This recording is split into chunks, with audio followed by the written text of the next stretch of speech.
The East Africa Regional Force is taking over positions once held by the M23 Rebels in the Democratic Republic of Congo. A group of journalists, including VOA's Paul Ndiho and Omary Kaseko, were given a tour of the area. Paul Ndiho has more.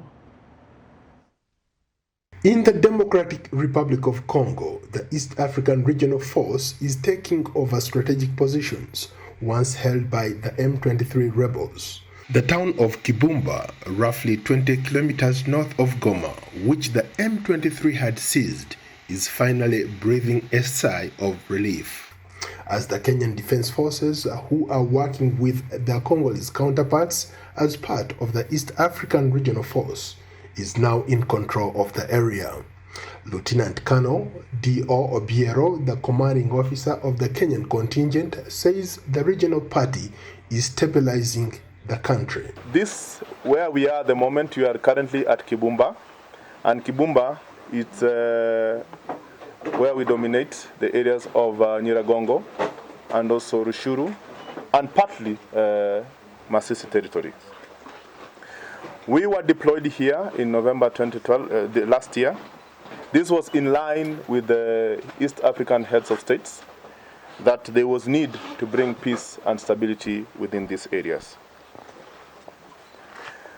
The security situation was very dire at the time of our deployment, and Goma was also about to fall. The M23 rebels had threatened to seize road links to Goma, where over 1 million people live near the Rwandan border. This is the borderline that is controlled by the Congolese government. Our forces are being helped by the East African regional forces, especially Kenya. And now across on the other side, that's M23 territory. Since the rebels seized the areas of Kibumba, people have evacuated and moved to makeshift settlements in more secure areas of Goma, leaving the village bare and abandoned. Soldiers from Kenya have helped us a lot. Whenever we get a problem, we call them, and they help us. So it's a good feeling. We are sleeping at night and waking up well. Every house here in a radius of 2 kilometers is now empty. The nearby hospital is now desolate after being looted. We are doing fine, but we are hungry and don't have medicine. Our biggest challenge is that we don't have medicine. When you get sick, there is no medicine, and hunger is killing us. Others are not so optimistic about the future. What is not surprising is the war's impact on this community. When we talk about the impact of war, this is what we are talking about. As you can see, there is not a single human being in this house. Most of these people have fled. They are somewhere in a refugee camp. People share the same sentiment when driving down the street, the Kibumba Trading Center.